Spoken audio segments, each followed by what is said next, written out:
More than 25 years ago, a piece of land in Taylor, Texas was reportedly given to the city with the understanding that it would become a park for local children. Today, that same land has been sold for about $10 million to make way for a data center. Now, before we get started, none of us are lawyers, judges, or land use experts. We're simply three concerned and curious citizens of the great state of Texas, trying to understand what happened and sharing the questions it has raised for us. Some people see this as smart economic development. Others see it as breaking a promise. This week, we're talking about what happens when communities change, whether governments should be able to revisit old decisions, and how much trust citizens should place in promises made by public officials. Most of us have dealt with situations where something technically was handled correctly, but it still felt like it missed the point of what was actually promised. That's what makes this story bigger than one piece of land in Taylor. A city receives a property that many believed would become a public park, and decades later, it's sold to a major development project instead. Even if it's legal, it raised a harder question. What kind of precedent does this set for how institutions treat long-term promises? Because once public trust erodes, it's not just about one park or one deal. It becomes about whether people can believe what their cities, schools, and governments say in the first place. Now we're talking about the difference between what's allowed and what protects the integrity of the systems that we all rely on. When I hear a story like this, I immediately jump to both the fine print and the bigger picture.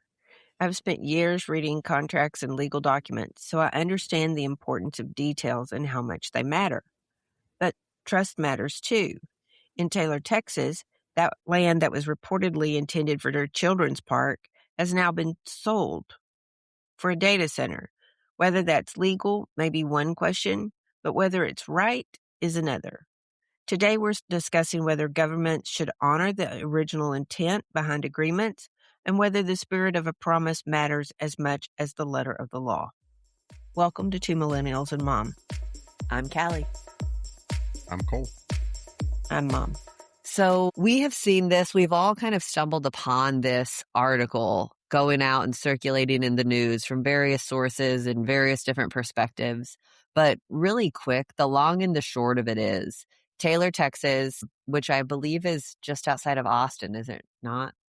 A piece of land in 1999, 87.97 acres of land was deeded to the city by a local farmer. Well, I guess technically not the city, to the Texas Parks and Recreation Department, which is Foundation, yes.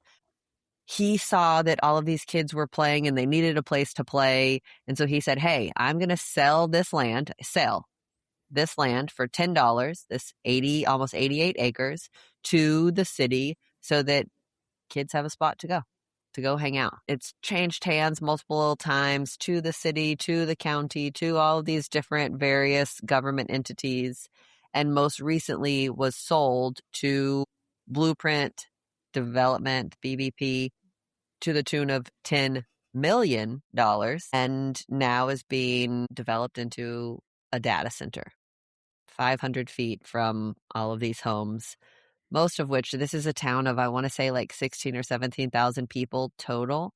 And so most of which are original owners of this land and long-term residents that have grown up playing in that park. And they remember the farmer and they remember this all being given to the city. And now there's some upheaval about it as to what makes sense. And does the city have an obligation? Does the county have an obligation to uphold the original spirit of the agreement? It's kind of interesting because I think it gets down to, well, and one person has filed suit and lost and now is moving forward on that. And we've talked about the difference of who do you sue here? Are you suing who the farmer deeded it to, which is the Texas Parks and Wildlife Recreation Foundation, even though they got rid of it? They gave it to another foundation who gave it to somebody else who then gave it to Taylor. So who do you sue? Well, I mean, from the legal perspective, these waters are already extremely muddy. So Yeah. the intent was to build a park for the kids. The information we have is that it was deeded to this foundation for like $10.99 with a stipulation in the deed that the land would be used for a park. Doesn't necessarily say who was supposed to build that park, but that it was intended for a public use park. But nothing that I've seen even says so much as like, hey, I want a jungle gym put up or anything. It's just, this is a park. And so it's not Well, and you defined. start thinking about that 87 acres isn't your normal, park in a neighborhood. That's a big area. That's a big area. So it can't just be jungle gyms and Walking paths. swings. It's basketball courts, baseball fields, soccer fields, Yeah. Is it? Or playgrounds. is it just, hey, this isn't going to be developed so that these kids can play? It's just green space. Oh. I mean, maybe that was the intent too. It's hard to say. It's not defined. So Now, regardless of that not being defined, the condition in the deed is to be held in trust for use in a park. Doesn't seem like any park has ever been created or established there. At least not Of from any the kind. information that we've been given. Yeah, Yeah. in 27 years. And nobody from everything that I've gathered has said, hey, you guys said you were building a park. Where's our park? I mean, how many people knew? Yeah.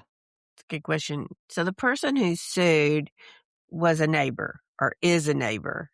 And it apparently is an area where that's an older neighborhood with older people in it. So they're definitely concerned with the use that's going to come from it and what that's going to do to their values and what they, taxes that they have to pay and all that, especially if these people are on a fixed income. Well, and I think that there's more to it than that even. They're worried about the health repercussions of having all of this electricity being added to their grid. And we know Texas is its own electrical grid that I have no idea how they fared during the major storm of 2021.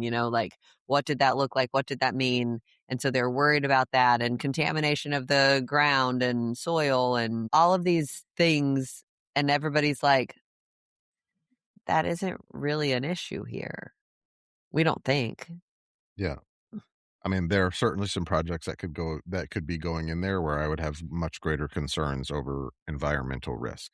Are there environmental impacts of data centers? Absolutely. There's environmental impacts of everything you do. But it's not a pipeline. It's not a fracking station. It's not a gas plant. It's not a chemical manufacturing facility. In the research that we did, data centers do take up a lot of electricity, but they don't have huge emissions. They don't have large employee bases so that you've got lots more traffic there than you would have had, without it. But the big thing really isn't even some kind of hazard. It's really Space. just the space and Noise the electric pollution. part of it and the noise pollution, which could be, in some regards, mitigated, depending Here's if they the thing. The noise wanted pollution to. doesn't come from the data centers. It comes from the diesel generators that are backups. True. So it's very interesting how this is coming up. I mean, there's a lot of people who are really against these data centers, but the person who did the suing said, "Hey, I'm not suing that company for money. We just This want is the land supposed to be, back. yeah, this is supposed to be a park. That's what it was dedicated for. That's how it was given." And you do have to question. I mean, if he gave it for $10 30 years ago and they sold it for 10 million, this year, It's a pretty good ROI. that's pretty good ROI. I mean, I was thinking inflation value, but dang. I mean, land probably has inflated. Well, maybe not quite that much, but because you weren't getting 90 acres in 99 for $10. But Yeah. what's the stipulations on? Okay, you're deeded this piece of property with the stipulation that this is what that property is supposed to be used for. How do you sell it? Does that stipulation carry over to the next owner? I mean, do you have Because to that's what write the it in? foundation did. Excuse me, they granted it to someone else, who then sold it to someone else, who then sold it to the city, was my understanding. Do you have to write it in that it can't be sold? I mean, how does this work? If a city starts going bankrupt and starts selling off their assets and they're like, hey, we have a big plot of land and we can get some money for it, can they sell it at all? And how long does that last? I mean, is it Yeah. Forever? 26 years or 30 years or 50 years? Yeah. And What and happens does it 100 years from now when nobody remembers the deeding of Farmer. this Yeah. property? Everything's digital, and that old trust document, that old deed, is gone. Yeah. Are they no longer liable for that promise? Since nobody living at that point had any idea that that's what it was intended for. And this is just me playing devil's advocate here. Like, I don't Um, know. but it's a good question. I mean, and we talked about and did just a little bit of research. It depending on what that trust deed said, should it have reverted back to the family if they weren't going to use it? How did they manage to move it from entity to entity without involving the heirs and successors of the guy who donated it? Do heirs and How successors even exist? Yeah. How stringent were the terms in this deed or the terms of this trust? Slap a sign in the middle of the field, say this is now Taylor Data Center Park, and fulfill the requirements of said deed? If nobody uses the park ever, can they eventually say, hey, we're going to turn it into something that actually makes more sense, that will get Oh, Yeah. Can used? they use the proceeds of this sale and say, hey, we're going to build a park somewhere else with this $10 million, and that fulfill the condition? that makes me wonder, what if they made it a park and said, this is going to be a park for 6 months, and that will fulfill the intent of this deed, and then we can do whatever we want to with it. We don't have to do improvements. We don't have to do anything. I mean, would that be a deal? I'm just saying, if they knock down Eureka and put a data center there, I'm going to be pretty salty. Why? Because it's a nice park that everybody gets to use. It's lovely to have something like that for the community. It is lovely to have that for the community. Raising funds and change and all of this to build that park. Yeah. The people who got out and worked together to Before put my all of time. the stuff together. Mm-hmm. That's funny that you remember that. I'd forgotten that. But yeah, it was Yeah. a big civic thing to put it all together. But my question, Cole, becomes, what are you going to do about it? You going to go to city hall meetings? You going to go Sure, why not? protest? Why I not? mean, I just What right wonder. do you have to do that, though? I'm a member of the community. I live within the city limits. Taxpayer. It's public property. Yeah. I pay their salaries. I don't know if you would legally have any standing on it. I mean, Sure, everything that I we're would. seeing is that the people who actually brought this suit forward don't have, like, the part of the reason that they have all been turned away and denied these requests is because they aren't family, they aren't heirs. If they were heirs of the guy who had donated the parkland in the first place, they would have a much better chance of having an opportunity to stop this. But I think it also comes down to maybe it is legal, but does that make it right? Does it make it wrong? Since those are both subjective. Yeah. What if the new company does build a park? I mean, with 87 acres, what if the data center does? What if they take a couple of acres and build a park there?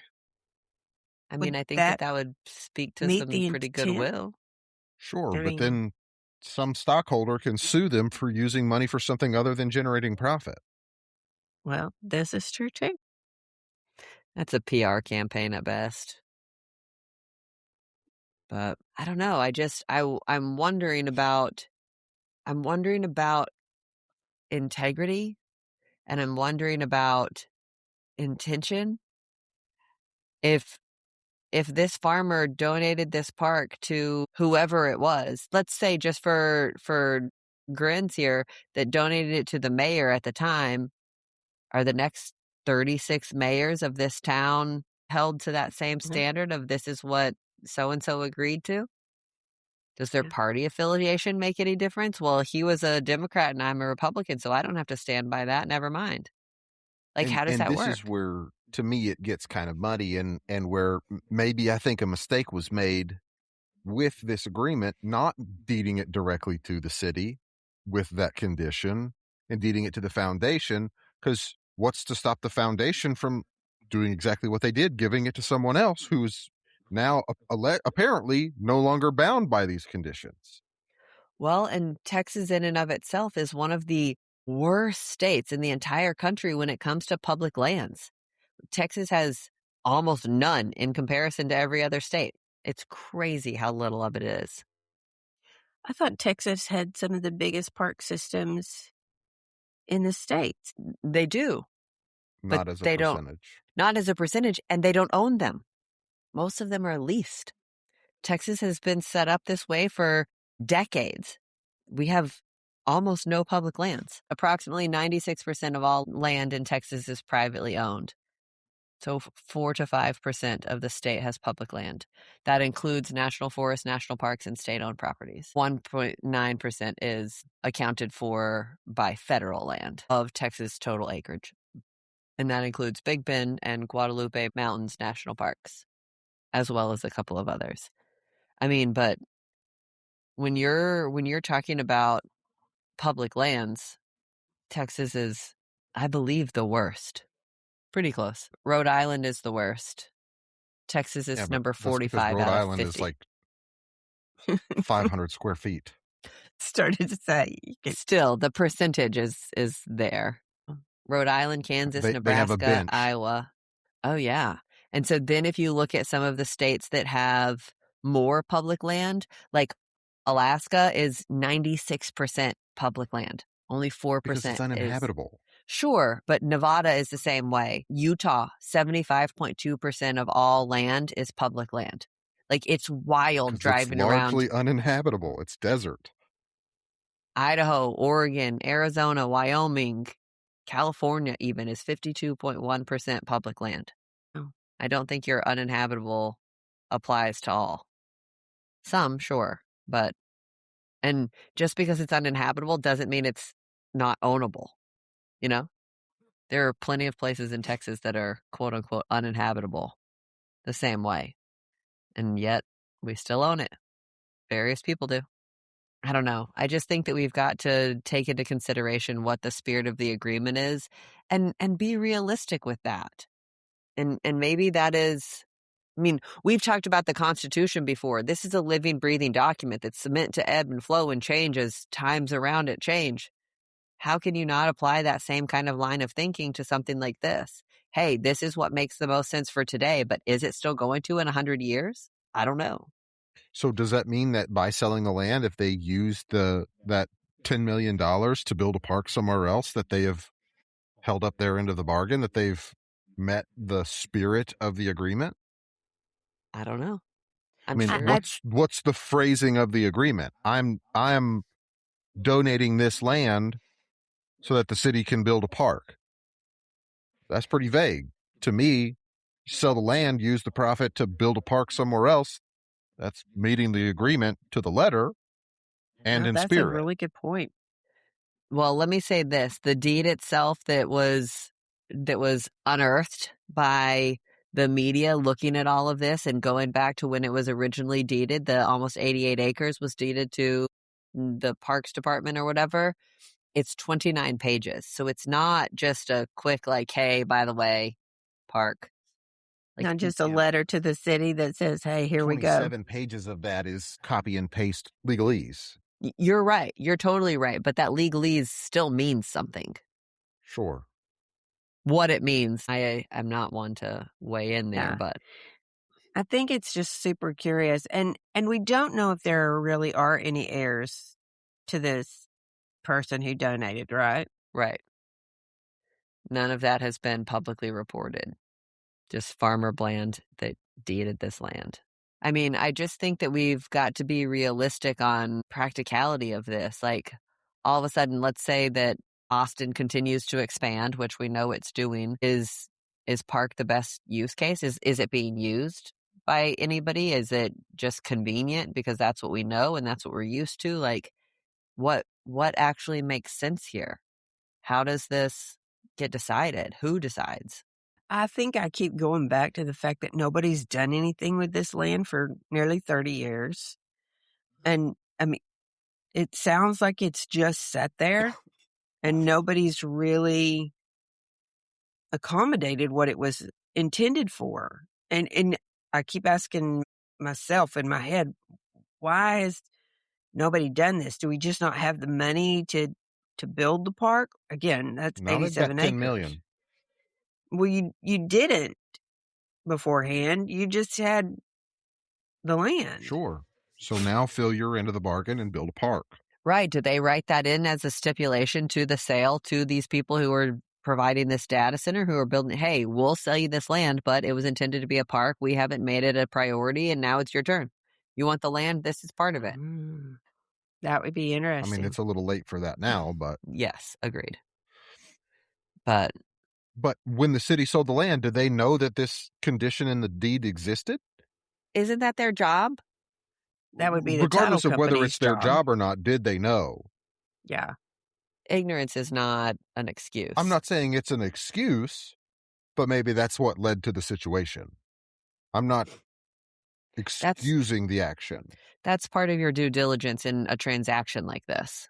That all has to be discussed and looked directly upon and mitigated one way or the other. I work in an industry where due diligence is one of the foremost priorities for anyone that I work with. Nobody does it.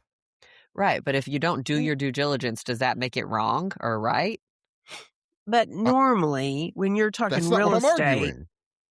when you're doing real estate, normally there's a title company involved that's looking for all of this. So that brings up a really good question about why wasn't any of this unearthed? Why did it come down to, because even if you went from the data center company to the last owner, you would still, a title company is still going to be looking back to see, because you want to know that you have a clean deed.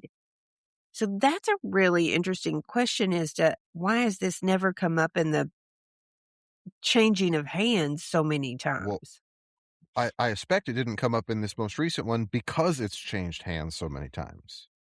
I mean, because but now that original deed is not what they're even looking at anymore. You guys remember Do you think it has followed through to the fellowship ownership? I think there's a possibility there, yeah. It makes me think since they had to dig to find the original, it doesn't sound like it. It makes me think of those white elephant parties, right, at Christmas. Like, hey, if it changes hands more than 2 times, now it's frozen. Like, if this deed changes hands so many times, now all of those stipulations are null and void. Like, how does that work? And who gets to decide? And I mean, do you just pass it around? It has to be written in the deed. Right, but do you just started to say, holy cow, that means that some of the houses we're all living in, all of a sudden, they get frozen. It just, I mean, it's a wild idea that all of this is going on and that the city seems to be kind of hands off about it. Well, and that's one of the big draws. What are they supposed to do? Not generate $10 million in revenue for property that hasn't been used in 30 years? Hasn't been used or hasn't been used to somebody's classification of use. Like, again, subjective. I would love to go back and see the original deed and read through that. And I haven't done that to see what really is stipulated, how it was given and what were the rules and, you know, what happened and are there heirs and what happens if there aren't any heirs to, you know, there's just a lot of questions on this that make it interesting. I mean, but at the same time, I feel like you've also got to take into consideration, like, whenever no good deed goes unpunished, right? So whenever you're sitting here saying, hey, I want to deed this land over to the city for the benefit of kids so that they can have a park, but I have to make this all airtight and I have to spend all of this money. It's $10 worth of land that I'm giving to them, like 90 acres, 88 acres. Like, at what point do you say that the ROI isn't there for putting together an airtight deed and document to put this in a trust so that it is exactly explicitly used however your wishes to stipulate before you 30 years say, down the line. it's not even worth it. Never mind. I'm not even going to bother. And that kind of makes some sense sometimes. I mean, then all of a sudden you're de-incentivizing people to do anything good. Yeah. It puts a whole nother spin on no good deed. You know, we have some friends who have some land that they inherited, Cole, that they had intended to build on. And now then the codes have changed so much now that they're spending more than the land was probably worth that they inherited just to be able to use it. And so That's over the that, story of Yellowstone. that went to you. It cost them more than they were making and they couldn't maintain it, right? I mean, it's crazy. It's a little more complex than that, but the gist, yeah. Generally speaking. I mean, and at what point do we prioritize commercial growth over everything else? Well, we're going to make $10 million off of selling this land that we promised we'd turn into a park that we haven't turned into a park. Well, we can't do that because we promised we'd make it a park.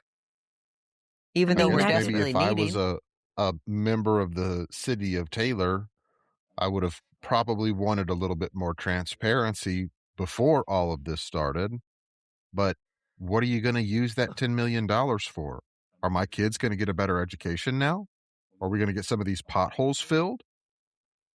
Is our Do you water quality going to improve? put it up for a vote? Hey, this is our city. This is our cumulative area, land, value. So we all have to decide as a group. We've decided that we want to change course and we don't want it to be a park that we've never insisted on it being for 27 years. So everybody If gets you to start decide doing via that, though, vote. you bog down the system more than it already is, though. That's the whole point of having an executive like a mayor or a president is you say, okay, we're going to vote for this person to be the one to make decisions. We're going to vote for this group of people to be the one to make decisions. Yeah, maybe big decisions, maybe really, really crazy important ones. We ask everybody. But if the mayor has to get a vote every time he wants to do something for the city, what's the point of having a mayor? Right, but where's that threshold? 10 million bucks Sure. is big or small. It depends on how you look at it. You know? I I mean, mean, I I think you get it. really have to look at this point to see, is this economic development and how does that economic development pay? And does it pay to the benefit of all of the residents or does it in some way diminish some of that? But that's the thing. You're never going to please everybody. You're never going to have any situation where every single resident says, yes, this is the best idea and I'm going to use it to its fullest potential. You can't. So what do you think the solution here is? Just, I mean, you have this one person who said, I know this was supposed to be a park and I have the document that says it was supposed to be a park. And then you've got the city going, it's $10 million. Yeah. Who I mean, wins? whoever you voted into office to make those choices in the first place, which is why even on a small scale, local level, all of your votes matter. You have to put More. your trust. They Yeah. matter so much more on those levels. Yeah. You know, I mean, you've got to put all of that trust in that local government to say, hey, you're going to do and see what the best benefit for our society present day is and make those moves. I trust you to do that. But I think that comes back down to it. Is the economic development the benefit? And does it outweigh this original idea? Again, is that not capitalism at its finest? Commercialization of whatever? Like money wins? Greed I is the don't root of know. all evil? Like how do you, I can't, I'm so on the fence here. Like, how do you Mm-hmm. justify any of this one way or the other at Yeah, all? who do you root for? Yeah. Yeah. The kids. Duh. Always, every time, no matter what, over everything else? In general, yes. Is a park going to make that much difference? Maybe, Does maybe it not. matter? Is it for the benefit of children? We should probably do it. But should probably isn't should.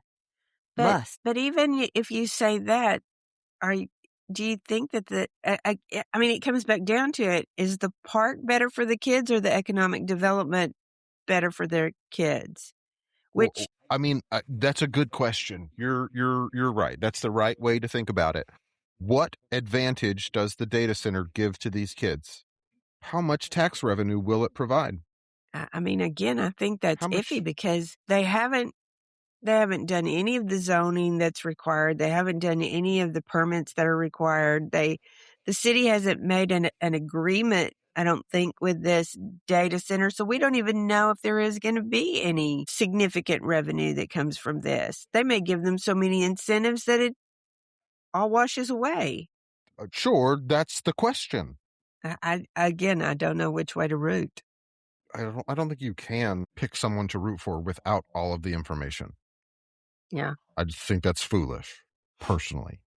I mean, and what's going to happen when here, and we've seen it with pretty much every other thing. Do you guys remember Blu-ray DVDs and CDs? Like, these are the coolest thing, and everybody's going to translate to using these as the method of operation, right? Mode of operation until they got phased out too. What happens when data centers aren't relevant anymore? And you could sit here Tear and it say, down, build a park. yeah. I mean, you can sit here and say, oh, Callie, data centers are never going to go out of style, but everything does. That's how time works. I I don't know. guess. Interesting question. We'll have to watch and see what happens. It's just crazy to me. I just I just wonder about as the world evolves, big, small, federal, international, local, like as everything changes, who gets to decide what the obligations from however many years ago are applied present day? I How? mean, don't we already see that going on in some regards? You can look at clean energy and the things that we thought even 5 or 10 years ago were important with clean energy now are kind of being tossed to the side. And I mean, even if you look at the Iran agreement that Obama made, that then you got it here. I mean, it's the same amount of time. Yeah. And we can't decide on if it was good or bad or the same or different or who wins. And again, everything is so politically charged and polarizing. Everything is just such a debate. Not sure on this one, you guys. Yeah.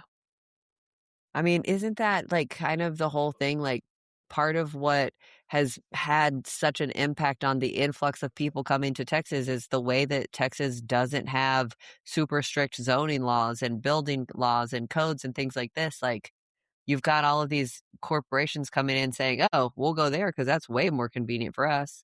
There are fewer rules and standards to live by. Like to some extent, I think that that's a great thing. But also, on the other hand, you end up in situations like this that say, what is more important?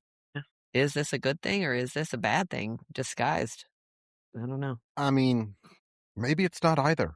Maybe it just is. Maybe. I mean, and maybe it's bad for some people and great for others. Like, Exactly. It's not necessarily just right or wrong, black or white. to live in the gray again. Okay. Cole, you have a weird thought that's making your sister a little bit crazy. Also true. Yeah. Yeah, this is an oldie but a goodie in my opinion. This is a debate started amongst me and several of my friends years ago that surprisingly popped up with a new set of colleagues and friends last night. You guys brought home some really good food that I really enjoyed last night, but it was a Cuban sandwich.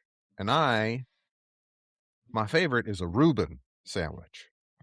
So that got me thinking, and I asked my colleagues at work. I said, "Hey, what's your favorite kind of sandwich?" And I got some answers from a couple of people, and then I got one that basically was what qualifies as a sandwich. and I immediately knew that we were going downhill from here because Off the rails. yeah, and my words were, I really would like to say that I'm not the one who started this for the record, but I would be perjuring myself if I did. And I asked the question, is a hot dog a sandwich? No. A hot dog is a freaking Yes. hot dog. A Reuben is a Reuben, not a sandwich? A Reuben is a type of sandwich. It's called a Oh, a Reuben hot sandwich. dog is a type of sandwich too. No, a hot It's dog is a never type of called a hot dog. sandwich. It's a hot dog. A The Reuben state of New sandwich. York defines it as a sandwich. Under what definition? Seriously? What do you mean? Yes. Yes, it does. I believe the state of California also defines it as a sandwich.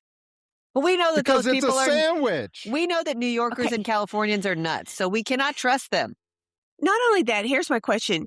What the hell is the government doing defining what is a sandwich and what isn't? It has Because to do they with have to tax determine how codes. they can tax things. You tax it because it's food. Prepared food. Right, but different foods are taxed differently. But the fact that it's prepared or not prepared, that's what makes it taxable or not. If you go and order a pizza, that's taxable. If you go and buy a loaf of bread, that's not taxable. I don't know. I got one excerpt from one page from a New York State tax revenue thing, whatever it was. I don't have all of the details. I do not know the New York State tax code by heart. They explicitly had a tax on sandwiches, and those sandwiches included hot dogs and sausages on buns. That must have been an exception. There was a list of exceptions. Hot dog was on it, as this counts as a sandwich. It explicitly states it. Anyways, before we're here for the rest of eternity bickering about whether or not a hot dog is a sandwich, It's not. in the process of this conversation, one of my colleagues said that he was a strict adherent to the cube rule. And I had never heard of this. And this is the Stupid. cube rule of food identification. And it is based on where your starch is structurally as part of the food item determines what kind of food it is. And I have determined that I am, for anyone who is familiar with an alignment chart in Dungeons and Dragons, I am a radical food anarchist. Pop-Tarts are sandwiches. Lies. Because they have two pieces of bread. Because dough. it is something wrapped in bread. Then wouldn't ravioli be a sandwich too? Yes. No, it's pasta. It's ravioli. Technically, Just that because it's wouldn't pasta, be. you can make a spaghetti sandwich. Not a sandwich anymore because it has spaghetti in it. I mean, But it's only a spaghetti sandwich if it has two pieces of bread with it. yeah. Right. Pop-Tarts are also ravioli. Oh my God. No. The Hot Dog and Sausage Council of the United States also agrees that a hot dog is not a sandwich. They're wrong. They are. We know councils that are wrong all the time. We just talked about a city council that is quite obviously wrong. How do you really feel, Cole? Anyways, I was introduced to this website, The Cube Rule. It is hysterical, in my opinion. If you want a good laugh and you're not Callie, go check it out. It's just cuberule.com. Okay, but hold on. You'll get a great kick out of it. This also means that a taco is a sandwich. It is not. Yes. A burrito is a sandwich. It is not. It A is. quesadilla is a sandwich. It is not. Wait. Definitely. Nuts. Go back to what the cube rule is. No. The cube rule is a food identification rule based on where your structural starches are located on your food item. If it is just the bottom of the cube, it's toast. If it is on the top and the bottom, sandwich. If it is on all four sides, sushi. Oh my God. If it's on 5 sides and not the top, bread bowl. Wait, that would mean that a burrito is sushi. No, it's wrapped all the way around. Just like sushi 5 on all the sides. Except sushi isn't on all sides. It's on 4 sides of the cube, not 6. Most of the sushi I have is round. There's no sides. So this is cube as in like in a square cube. Correct. Relative. It's relative. Sandwiches aren't cubes either. Toast is not a square. I'll put a link in the show notes, but just know that I'm doing it begrudgingly. Also, I was talking to somebody else about this today after you and I spoke about it, and I think that this is a valid argument. If Steve Harvey were to ask on Family Feud to name the top sandwiches and they go out and ask 100 people, hot dogs aren't coming up. Nobody's That's because going to say hot dogs suck. Nobody's favorite sandwich is a hot dog. that's not what the question is. Name sandwiches. Nobody's going to come up and say a Chicago style hot dog because a hot dog is not a sandwich. And if it doesn't happen on Family Feud, it doesn't exist.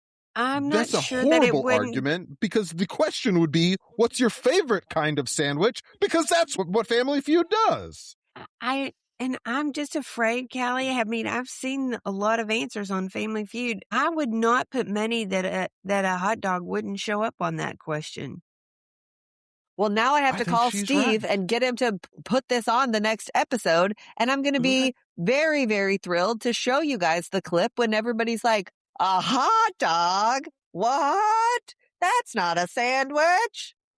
Okay, let's just say, assuming that a sandwich is whatever you define a sandwich as, Callie, what would your favorite one be? I don't know that I can answer that question. I like lots of sandwiches. You said a Yeah, but Reuben. What's your favorite? Yes, I agree. My favorite sandwich is a leftover turkey sandwich with mayonnaise after Thanksgiving. That's my favorite sandwich. Ugh. Oh, or a grilled cheese. Nope, I'm changing. I mean, a grilled cheese. That's much more reasonable. I love my a good opinion. turkey sandwich, though. I love a good turkey It's sandwich. fine. I mean, here's the deal. You said Cole my makes- favorite, not yours. Cole makes True. a really spectacular grilled cheese sandwich. I make a spectacular grilled cheese sandwich, too. I still think Dad makes the best. Dad makes good ones. That's because he loves all of the, He loves the butter on them. I mean, I grew up eating scrambled egg sandwiches. I like a turkey sandwich. I like a club sandwich. No, but if you could only pick one to ever eat again for the rest of your life. I couldn't. I couldn't you choose. You have to. No, I do not. You can't make me. A grilled cheese, for sure. God. Like, I would miss grilled cheeses, but it would definitely be Reuben's forever. Here's the thing. A grilled cheese, I can make any kind of different ways. You put picanha on yours. I like to put turkey on mine or chicken breast on mine, like lunch meat. I can put any kind of spinach or things like that. Pesto. Bacon jam. I'll let you get by with the spinach, but once you start adding proteins to it, I'm not so sure it can really be classified as a grilled cheese anymore. Well, then fine. I won't. Like, I know that I put picanha on mine still. Well, maybe we'll take that to Steve Harvey, too. Can you have a grilled cheese with protein? I mean, Steve, I'm sorry, man. Boo. Wait a minute. My bad, dude. Cheese is a protein. So you can't say when you start putting protein on it because you cannot have a grilled cheese. Cheese is not generally classified as a high protein source relative to meat. And a hot dog is not normally classified as a sandwich. It is literally legally classified as a sandwich. You are wrong. So are you. Go to a good news story. Oh, my Lord. Oh, my Lord is right. I just don't even understand what to say right now. I'm just, the fact that you think that this is reasonable blows my mind. Is a meatball sub a sandwich or not? It's a sub. A sub is a type of sandwich. Sandwich is the name. I was agreeing with you. Sit back down in your chair. Calm it down, buddy. Calm it down. Oh, my gosh. Settle. Okay, so a good news story.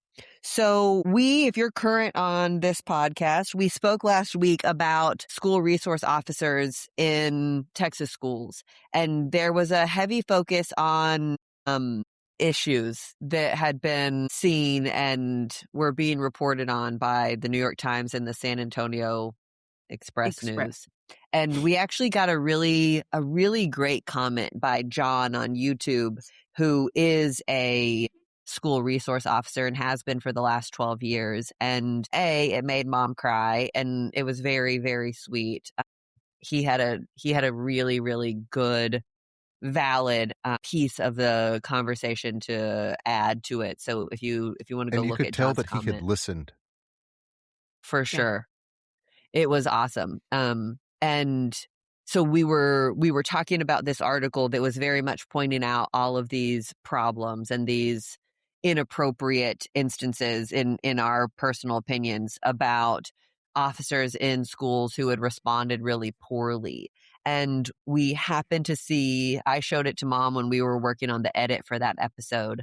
I happened to see a situation, a scenario in Arkansas at the end of May, so just a few weeks ago, that was a 28-year-old man who led police officers on a high-speed chase for a while through a town in Arkansas that ended with his SUV going airborne, crashing into a telephone pole, and come to find out they had 4 young children, started at the age of 4 months old, unrestrained inside of this vehicle that he had no license to operate, and he had all kinds of other charges that were levied against him because he was not a good dude and doing inappropriate things. And there were 4 children in the car with him as he's going through this high-speed chase. And I will put a link to a video of the dash cam videos that were collected from these officers who were chasing him.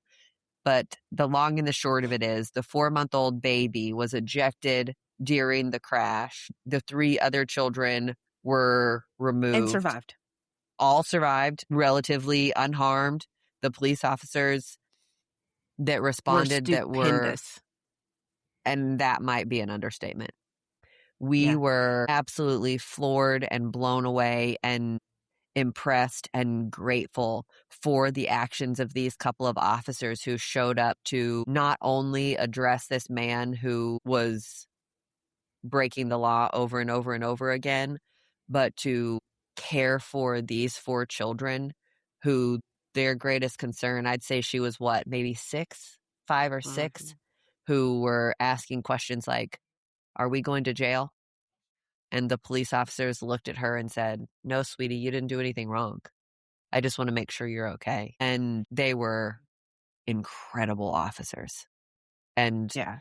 we They're the wanted to kind you commend want them. in your school as your school resource officer, because we talked about training and we talked about the kind of person that you want to be in that, and that's why Callie was showing me this, and when you look at these men, you think, "That's who I want with my kids," because they were so stupendous. When that baby was thrown out and the first patrol car stopped, that's the first thing he did. He ran to that child and he literally grabbed her and drug her out of the way of anything because there were wires down and Power everything. lines. And he holds her the whole time you see all of the video. That officer has that baby in his hands, holding her, comforting her, taking care of her. And I guess the one that really got Callie was when they've pulled the 4th child out, the 2nd officer had picked him up and he ran over to his patrol car. And before he set that baby down, he felt the hood of his car to see if it was too hot to set him on the car. And there were comments, the comments were amazing, but there was a comment about, "That's a dad. Only a dad would check the hood, Would the know heat to on think the about hood." that. Yeah. It was just with all of the stuff going on, with all of the danger and as upset as Chaos. they had to be with the man driving the car, they did such an amazing job of taking care of those children and comforting them. We kind of laughed because there's one point where one of the officers is he's feeling each of the kids and he's going, "Are you okay? Are Are you you hurt? sure? Does, Are you does sure? anything? Yeah, are you really sure?" And he's just checking them out to make sure there's no, there's no blood, there's no broken ribs, there's no broken bones. And they're just And really, it is kind of amazing. They weren't secured in any way, and this car literally flips over and then slams into a pole, It's a hell of a crash. and Every and single child walked away. they weren't hurt. I mean, minor injuries. They did take them to the hospital to make sure that they were okay, but it's just it was really amazing to see 2 police officers exemplify that level. Professionalism and kindness and compassion in moments of chaos and fear. And Mhm. I think that it very much was a resounding example of the types of officers that John is speaking about in his comment on the YouTube video, and the experience that he has had and that he shared, the insights that he shared about his experience as a resource officer. He's been a police officer for 22 years, I think, and has been a school resource officer for 12 or 14, I believe. And it, it was it was so cool to have his insight and to have him share that insight to say, "Hey, I hear you." And some of the instances that you're talking about were completely inappropriate, but you have to remember that that's not all of them. And this is Not even a something majority. that's not even a majority. And Yeah. this is something that we need to be talking about and that needs to be addressed, but we need to address it in the context of reality, not the context of fear mongering in an article to specifically highlight all of these really gross, Cops are negligent bad. Because situations. cops aren't bad. Bad cops are. Yeah. But this is a great example of great cops being Great great. cops. Yeah. Being great. I mean, Mom, you keep saying, like, those are the kind of cops that you want with your kids. Those are the kind of cops that you want with your kids. And I don't disagree with you. But more than that, those are the kind of cops that I want. Mhm. Those are the kind of cops that I want as cops Yeah. that are serving their communities, and that every single one of us can be grateful for and respectful of because they're there with the best of Because intentions they earned it. because they've earned it. Yeah. So, Yeah. I wish I had been able to communicate that better in that podcast, that those are the kind of people, and if I gave the impression that I felt like all cops are bad, then that's really wrong 'cause I don't agree with that. We have relatives that are been sheriffs for all of their lives and friends that have been police officers, so I don't think that all police officers are bad. We definitely discussed some bad situations and things that I don't think should have happened, but at the same time, you see these 2 men who were just unbelievable in their reaction. I mean, it was so commendable. and I think that we saw the same thing in some of the examples that John was giving in his comment Mhm, about what it is that they're doing and how they're showing up for these kids.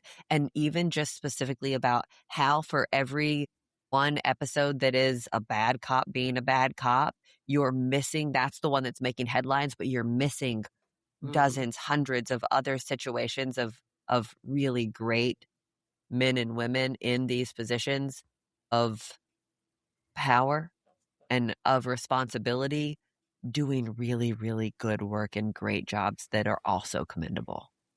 Just putting it all into perspective. So thank you for your Yeah. comment, John. We certainly appreciate your listen, but more than that, your insights and sharing those with us. So thank you.